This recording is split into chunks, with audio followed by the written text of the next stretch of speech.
In this video, I'll show you how to connect a form to Google Sheets in Tally. First, sign into your Tally account and open the form you want to connect. Once you're in the form editor, click Integrations at the top of the page. Next, find Google Sheets and click Connect.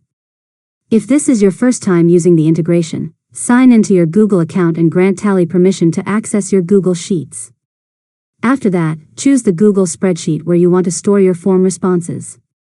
You can select an existing spreadsheet or create a new one directly from the integration settings.